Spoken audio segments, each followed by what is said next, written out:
बहू अकबरपुर के कॉलेज की दबंगई पुलिस पर भी भारी।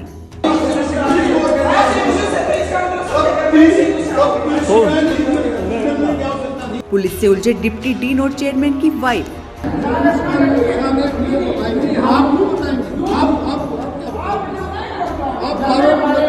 जांच करने आई पुलिस को लौटा दिया उल्टे पैर। IIVER का वीडियो आया सामने।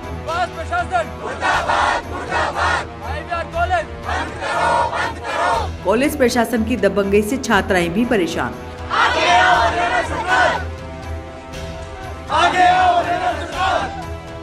स्टूडेंट्स ने हिसार के लुवास में शुरू कर दी है भूख हड़ताल। बहू अकबरपुर के Indian institute of veterinary education and research college के स्टूडेंट्स और प्रबंधन के बीच चल रहा फीस बढ़ोतरी और परीक्षा न लेने का विवाद थमने का नाम नहीं ले रहा है। स्टूडेंट्स पर दबंगई दिखाने और बदसलूकी के लिए मशहूर बहू अकबरपुर के Indian institute of veterinary education and research college का एक वीडियो सामने आया है, जिसमें कॉलेज के deputy dean doctor RS Dabur और कॉलेज के चेयरमैन की वाइफ पुलिस से उलझते हुए दिख रहे हैं। मामला कॉलेज पर स्टूडेंट्स की ओर से कराई गई कंप्लेंट को लेकर है, जिसके बाद पुलिस की टीम क्राइम सीन इन्वेस्टिगेशन के लिए कॉलेज पहुंची थी। इसी बीच कॉलेज के deputy dean doctor RS Dabur और कॉलेज के चेयरमैन भूपेंद्र मलिक की वाइफ पुलिस को रोकने लगे और दोनों ने पुलिस के साथ बहस शुरू कर दी। पुलिस और वेटरनरी स्टूडेंट्स को प्रबंधन ने संस्थान के अंदर तक आने नहीं दिया, उन्हें बाहर ही रोक दिया। इसी वजह से पुलिस और प्रबंधन के बीच थोड़ी देर तक नोकझोंक भी हुई। इसी के तहत घटनास्थल पर पुलिस और शोषण के शिकार वेटरनरी छात्रों का इस संस्थान में जाकर दोबारा से सीन दोहराना था, लेकिन मैनेजमेंट ने छात्रों समेत पुलिस को अंदर तक नहीं आने दिया। इन्वेस्टिगेशन करने और स्टूडेंट्स के बयान लेने आई पुलिस ने भी कॉलेज प्रशासन के आगे हार मान ली और उल्टे पैर लौट गई। जी, हमारा यहाँ पर आज स्ट्राइक का 9वां दिन है, हमारा दूसरा भूख हड़ताल का दिन है और हमारी कोई सुनवाई नहीं हो रही है। ना लुवास प्रशासन हमारी सुनवाई कर रहा है, ना हमारे कॉलेज वाले। बच्चे यहाँ पर ऐसे ही बैठे हैं, तंग हो चुके हैं, खाने पीने का कुछ नहीं समझ आ रहा है। ना प्रशासन की दवाएं कुछ हमें फैसिलिटीज़ दी जा रही है, ना लाइट है, ना कोई वॉशरूम की सुविधा है। तो हम सर अभी भी ऐसे बैठे हैं। ये जो मेरे सहपाठी भूख हड़ताल पर बैठे हैं, अगर इनकी तबीयत बिगड़ती है तो इसका जिम्मेवार सिर्फ लुवास प्रशासन और हरियाणा सरकार होगी।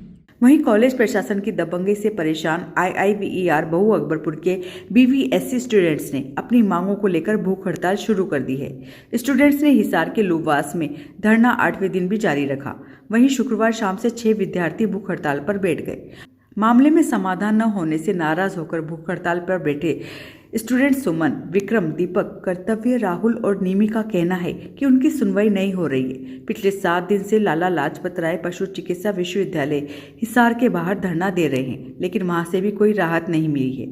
जब तक उनकी मांगे पूरी नहीं होती, उनकी भूख हड़ताल जारी रहेगी। इसके अलावा डॉक्टर सुशील गोयत ADO भी धरना स्थल पर पहुंचे और उन्होंने विद्यार्थियों का समर्थन किया। इसके अलावा हरियाणा, बंगाल, उत्तराखंड, उत्तर प्रदेश के वेटरनरी एसोसिएशन ने भी विद्यार्थियों के हक में पत्र जारी कर उनका समर्थन किया है। हम IIVER रोहतक के छात्र हैं। हम पिछले 9 दिनों से यहाँ पर स्ट्राइक पर बैठे हैं और पिछले 2 दिनों से हम भूख हड़ताल पर भी बैठे हैं। तो हमारा जो कॉलेज का चेयरमैन है वो हमें प्रताड़ित करता है, गाली गलौज करता है, हमारे साथ लड़कियों के साथ भी अभद्र व्यवहार करता है, लड़कों को भी बहुत कुछ बोलता है और हमें एग्ज़ाम में फेल करने की धमकी दी है, प्रैक्टिकल में फेल करने की धमकी दी है, अटेंडेंस शॉर्ट करने की धमकी देता है, जिसका हमारे पास सबूत भी है, रिकॉर्डिंग्स भी है। तो इसीलिए हमारी डिमांड्स ये है कि हमारे जो एग्ज़ाम्स हैं वो पहले तो हमारी अटेंडेंस पूरी करी जाए, जिसकी कि उसने धमकी दे रखी है शॉर्ट करने की।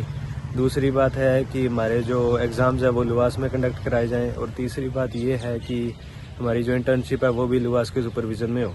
श्री भूपेंद्र सिंह मलिक के खिलाफ जैन सिविल लाइन थाना में एक FIR लॉन्च करवाई थी, क्योंकि वो हमें कंटिन्यूअसली लाइफ थ्रेटनिंग स्टेटमेंट्स देते हैं, हरासमेंट करते हैं, गाली गलौज करते हैं, लड़कियों के साथ अभद्र व्यवहार करते हैं। तो उसके तहत हमारे यहाँ पे बहू अकबरपुर थाने की एक टीम कॉलेज में इन्वेस्टिगेशन के लिए गई थी, क्राइम सीन का मुआयना करने के लिए गई थी। तो वहाँ पे हमारे कॉलेज में मिसेस राजबाला मलिक और RS डाबर जो हमारे डिप्टी डीन है, जो कि कोई पोस्ट होती ही नहीं है, सिर्फ IIVER में ये पोस्ट है, तो उन्होंने इस इन्वेस्टिगेशन में पूरी बाधा डाली है। इन्वेस्टिगेशन करते टाइम राजबाला मलिक ने ये धमकी भी दी है पुलिस वालों को कि तुम यहाँ पे एंट्री कैसे मिल गई, मैं अभी DC को फ़ोन करके तुम्हें यहाँ से निकलवाती हूँ। और डीसी का और एसपी का फोन आया भी है उनके पास और इन्वेस्टिगेशन करने भी नहीं दी गई है। और हम बच्चों को भी पुलिस वालों के सामने ये बोला गया है कि तुम्हें यहाँ पे एंट्री किसने दे दी, तुम यहाँ से निकल जाओ। सीधी सीधी चुटकी बजा के मैम ने ये बात बोली है कि निकलो यहाँ से, ये मेरा घर है, तुम्हें यहाँ पे एंट्री आ कैसे गई, तुम यहाँ पे एंटर कैसे हो गई। और उसके तहत जो हमारा थाना है बहू अकबरपुर का, उन्होंने भी उनके खिलाफ कोई कार्रवाई नहीं करी गई है, सारा मैटर टोटली इग्नोर करा जा रहा है। तो मेरी आप सब सीनियर अथॉरिटी से सिर्फ एक यही रिक्वेस्ट है कि प्लीज़ हमारी हेल्प कीजिए, प्लीज़ आगे आइए। बता दें, स्टूडेंट्स की ओर से शोषण और अभद्रता का मामला बहू अकबरपुर थाने में दर्ज है। फीस बढ़ोतरी के मामले में हाई कोर्ट में चल रहे केस में शुक्रवार को सुबह सुनवाई हुई, जिसमें अगली तारीख 20 फरवरी मिली है। वहीं इस कॉलेज की छात्राओं को पिछले कई माह से उन्हें मानसिक उत्पीड़न से गुजरना पड़ रहा है। उन्होंने कॉलेज चेयरमैन भूपेंद्र मलिक पर फीस बढ़ाकर प्रताड़ित करने, छात्राओं के मानसिक उत्पीड़न, जान से मारने की धमकी देने जैसे आरोप लगाए हैं। चेयरमैन की बदसलूकी और दादागिरी से घबराए स्टूडेंट्स कैंपस में परीक्षाएं और इंटर्नशिप करवाने की मांग पर अड़े हुए हैं। उनका कहना है जब तक उनके साथ इंसाफ नहीं होता वो ऐसे ही धरने पर बैठे रहेंगे। सुदीक्षा अहलावत की रिपोर्ट, गरिमा टाइम्स।